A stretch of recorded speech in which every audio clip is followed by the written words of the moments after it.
यति नरसिंहानंद सरस्वती नाम के इस पंडित और पुजारी ने एक मरतबा फिर मुसलमानों के खिलाफ भूकना और जहर व गलना शुरू कर दिया है और इस मरतबा ये लगातार दारुल उलूम देवबंद को टारगेट कर रहा है, देवबंद को निशाना बना रहा है, दारुल उलूम देवबंद के उलमा के खिलाफ भोंक रहा है, जहर अफशानी कर रहा है।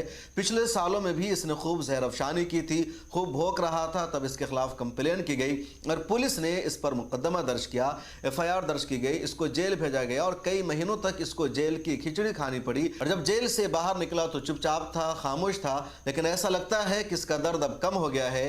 पुलिस के डंडे से जिसको तकलीफ पहुंची थी उस तकलीफ को इसने दोबारा भुला दिया है और एक मरतबा फिर ये पुलिस का डंडा खाने की तैयारी कर रहा है और इसी वजह से लगातार ये जहर गलने लगा है, भौंक रहा है। और इस बार इसने 3 मिनट की एक वीडियो जारी की है और इस वीडियो को लेकर दारुल उलूम देवबंद के खिलाफ इसने जबरदस्त बकवास की है, ग़ज़वा हिंद को लेकर उल्टी सीधी इसने तशरीह की है, इस्लामी तालीमात पर इसने सवाल उठा दिया और अब ये कह रहा है कि 6 मार्च को ये अपने साथी पुजारियों के साथ दारुल उलूम देवबंद जाएगा, हथियार लेकर जाएगा और वहां पहुंचकर ये ग़ज़वा हिंद के बारे में उनसे मुनाज़रा करेगा, उनको चैलेंज कर रहा है। यति नरसिंहानंद सरस्वती, तुमको ग़ज़वा हिंद को समझने के लिए या इस्लामी तालीमात को समझने के लिए दारुल उलूम देवबंद जाने की ज़रूरत नहीं है, तुम इस लायक नहीं हो, तुम्हारी हैसियत नहीं है कि दारुल उलूम देवबंद के असातिज़ा और मुफ्तियान कराम तुम्हें जवाब दे सके या तुम्हारे चैलेंज को कबूल करे। मैं काफ़ी हूं तुम्हारा जवाब देने के लिए, तुम इस वीडियो को सुन लो और जो कुछ इसने बकवास की है उसका मैं आगे जवाब दूंगा। पहले आप इसकी सिर्फ इस 3 मिनट की बकवास को सुनिए। देवादिदेव भगवान महादेव शिव और जगत जननी मां जगदम्बा के चरणों में नमन करते हुए मैं श्री पंचदश नाम जूना अखाड़े का महामंडलेश्वर यति नरसिंहानंद गिरी, अभी दारुल उलूम देवबंद का एक फतवा प्रकाश में आया जिसमें उन्होंने गजवाए हिंद को जायज ठहराया। उसके बाद NCPCR के द्वारा उन पर एक FIR दर्ज करवाई गई। FIR दर्ज करवाने के बाद उनकी मजलिस सूरा अर्थात उनका जो दारुल उलूम विश्वविद्यालय है उसकी सिंडिकेट की बैठक हुई। उस बैठक में यह निर्णय लिया गया कि गजवाए हिंद पर दिया गया फतवा बिल्कुल सही है। उन्होंने कहा कि गजवाए हिंद पर जो फतवा दिया गया है ये बिल्कुल सही है। इसका अर्थ है कि गजवाए हिंद होकर रहेगा। अब वो बहुत सारी बातें झूठी बोलते हैं जो कि इस्लाम का इतिहास है कि वो बरगलाने की कोशिश करते हैं। मैं अपने सारे शिष्यों के साथ, हम सभी यति सन्यासी जो यहां बैठे हैं, हम 6 मार्च 2024 को दारुल उलूम देवबंद में जाएंगे और गजवाए हिंद की कॉन्सेप्ट पर दारुल उलूम देवबंद के मौलानाओं से, वहां जो भी हमें मौलाना मिलेंगे उनसे इसके बारे में सत्य को जानने का प्रयास करेंगे। हम बहुत सारी इस्लामिक किताबों को लेकर जाएंगे जिसमें गजवों, जितने भी गजवा हुए हैं उन सबकी हिस्ट्री, उस हिस्ट्री के साथ, क्योंकि जितना मैंने गजवा को पढ़ा है, गजवा मोहम्मद के आदेश पर होने वाली जंग होती है जिसकी परिणति सारे काफिरों और मुशरिकों के कत्ल पर, उनकी औरतों को गुलाम बनाकर लूटने पर और उनकी माल संपत्ति पर कब्जा कराने पर पूरी होती है। गजवा जब मुकम्मल होता है जब उस स्थान पर कोई भी काफिर मुशरिक नहीं रहता। तो गजवाए हिंद के बारे में एक शास्त्रार्थ की अति आवश्यकता है ताकि दुनिया गजवाए हिंद की सच्चाई को समझ सके। तो मैं पूरी दुनिया के मीडिया से यह निवेदन करना चाहता हूं कि 6 मार्च 2024 प्रातः 11 बजे आप सभी लोग गजवाए हिंद को समझने में हमारा साथ दें ताकि दुनिया गजवाए हिंद की सच्चाई को समझ सके। और हम वहां शांतिपूर्वक तरह से बात करने के लिए जा रहे हैं, इसलिए हमारे साथ जितने भी हथियार रहते हैं सारे हथियार हम जमा कर देंगे। सारे हथियार बाहर छोड़कर हम सारे यति सन्यासी, हमारे साथ जितने पुलिस वाले रहते हैं उन्हें भी बाहर छोड़ देंगे, सबको बाहर छोड़ देंगे। और हमारे जो अपने निजी साथी रहते हैं उन्हें भी बाहर छोड़ देंगे।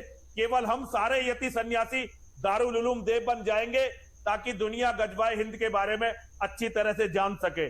मैं उत्तर प्रदेश के मुख्यमंत्री योगी आदित्यनाथ जी महाराज के चरणों में यह निवेदन करना चाहता हूं, आप मुख्यमंत्री होने के साथ साथ सनातन धर्म के एक बड़े धर्मगुरु भी हैं, जरा गजवाए हिंद पर ध्यान दीजिए और इसको दुनिया को समझाने में हमारी मदद करिए, ताकि सनातन धर्म के मानने वाले अपने भविष्य को समझ सके।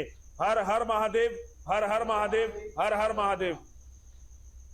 3 मिनट की गुफ्तगू में दारुल उलूम देवबंद के खिलाफ उल्टा सीधा बोल रहा है, ग़ज़वा हिंद के बारे में बोल रहा है और ये भी कह रहा है कि मजलिस शूरा ने भी दारुल उलूम देवबंद के फतवा को सही ठहरा दिया है। पूरा मामला क्या है मैं आपको आगे बताता हूं, लेकिन उससे पहले ये समझ लीजिए कि national commission for protection of child rights ने सहारनपुर पुलिस को नोटिस इशू किया था FIR दर्ज करने के लिए। और सहारनपुर पुलिस ने तफ्तीश करके रिपोर्ट सबमिट किया है DM को और उसमें कहा कि कोई भी ऐसी वजह नहीं है उस फतवा में जिसकी बुनियाद पर दारुल उलूम देवबंद के खिलाफ मुकदमा दर्ज किया जाए। तब ग़ज़वा किसको कहा जाता है वो समझिए। ग़ज़वा उस जंग को कहा जाता है जिसमें नबी करीम सल्लल्लाहु अलैहि वसल्लम बज़ाते खुद शरीक रहे हो।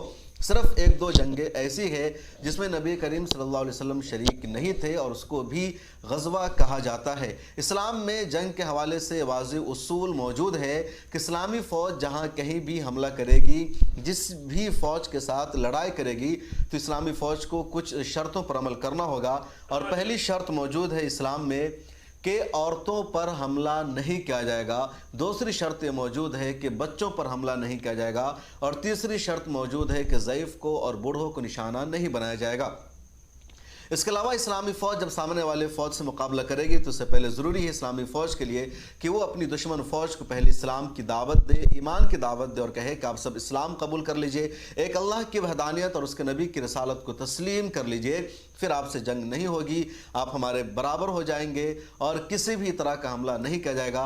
अगर वो इस शर्त को नहीं मान रही है फ़ौज तो फिर दूसरी शर्त ये उस पर यानी दूसरा मुतालबा ये किया जाएगा कि वो इनकी इताअत को, फरमाबरदारी को कबूल कर ले, वो टैक्स देने को तैयार हो जाए, फिर उनको अपने धर्म पर अमल करने की मुकम्मल इजाज़त होगी और उनके जान व माल की हर चीज़ की हिफाजत हुकूमत करेगी। अगर ये शर्त भी नहीं मानी जाती है तब हमला करने की इजाज़त दी गई है, लड़ाई करने की इजाज़त दी गई है और उसमें भी बहुत सारी शर्तों का ख्याल रखा गया है। और जो इस्लामी जंगें हैं, जो इस्लाम की ज़्यादातर लड़ाई है वो सिर्फ दिफाई लड़ाई है। इस्लाम में जिहाद को डिफेंस वार एक तरह से कहा गया है, क्योंकि जब मुसलमानों को रोका जाता है अल्लाह की दावत देने से, नबी करीम सल्लल्लाहु अलैहि वसल्लम की तालीमात को आम करने से, तभी कहा गया कि जब आपको दीन की दावत देने से, लोगों को ज़लालत और गुमराही से ईमान और नूर की तरफ बुलाने से रोका जाता है, दावत के रास्ते में कोई प्रॉब्लम खड़ा करता है, तब आप उससे लड़ाई कीजिए। तो ज़्यादातर जो सभी जंग इस्लाम की तकरीबन वो डिफेंस की और दिफा की रही है। ख़ुद ग़ज़वा हिंद का जिसको कहा जाता है, एक तरह से कुछ लोग जो पाकिस्तान के राइटर या मुफक्किरीन अपने आप को कहते हैं, वो ग़ज़वा हिंद की बिल्कुल गलत तशरीह पेश करते हैं और इंडियन मुसलमानों को वो जानबूझकर फंसाने का काम करते हैं, बदनाम करते हैं। ग़ज़वा हिंद का तज़किरा हदीस में है, सुनन नसाई में है, लेकिन कहा यह गया कि ग़ज़वा हिंद हो चुकी है और 7वीं सदी में ग़ज़वा हिंद है जो मोहम्मद बिन कासिम के ज़रिए हुई थी। 7वीं सदी हिजरी में मोहम्मद बिन कासिम एक फ़ौज लेकर हिंदुस्तान आए थे।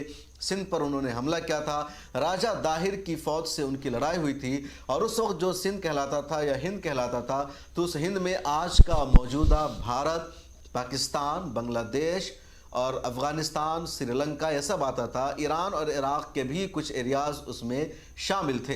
राजा दाहिर से मुकाबला मोहम्मद बिन कासिम ने किया, मोहम्मद बिन कासिम को जीत हुई, राजा दाहिर की हार हुई, राजा दाहिर का कत्ल हुआ और धीरे धीरे पूरे हिंदुस्तान पर इन लोगों की हुकूमत होती चली गई।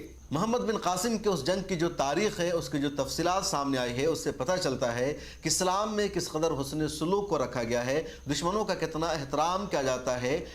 और इस तारीख़ को हिंदू मौरख़ीन ने भी लिखा है कि मोहम्मद बिन कासिम जब अपनी फ़ौज लेकर निकले थे, हज्जाज बिन यूसुफ ने उन्हें सिंध पर हमला करने के लिए भेजा था, तो सिर्फ 7,000 की फ़ौज थी। फिर 5,000 फ़ौज मज़ीद शामिल हुई, 12,000 लेकर निकले। रास्ता में मज़ीद लोग उनके साथ शामिल हो गए। जब वो सिंध पर पहुँचते हैं तो उनके साथ 18,000 की फ़ौज होती है। वो राजा दाहिर पर हमला करते हैं, लड़ाई चलती रहती है।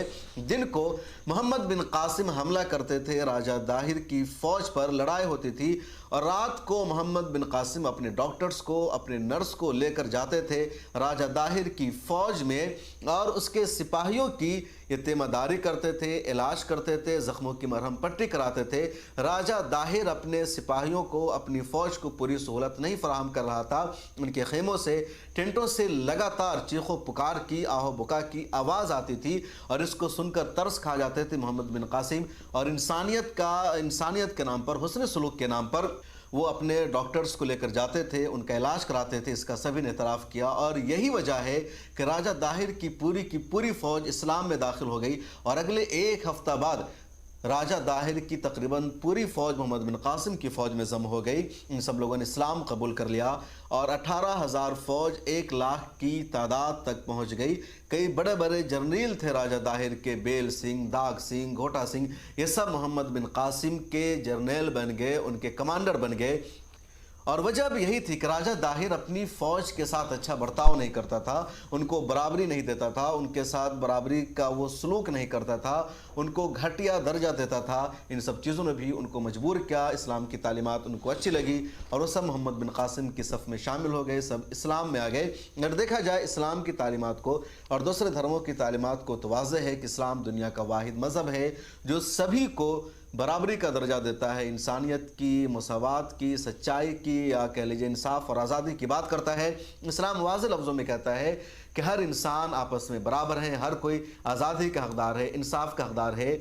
इंसानियत के अंदर, इंसानों के बीच किसी भी तरह की कोई ऊंच नीच और तफरीक नहीं होनी चाहिए।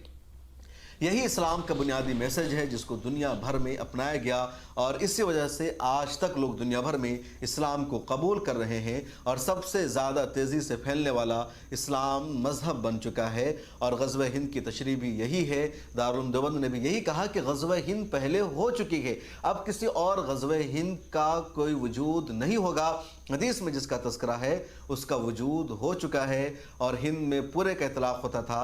लिहाजा अब अगर कोई बात या किसी तरह के हमले का जिक्र होता है तो सरासर झूठ है, हकीकत के ख़िलाफ़ है और बदनाम करने की साजिश है। इस वीडियो में इतना ही।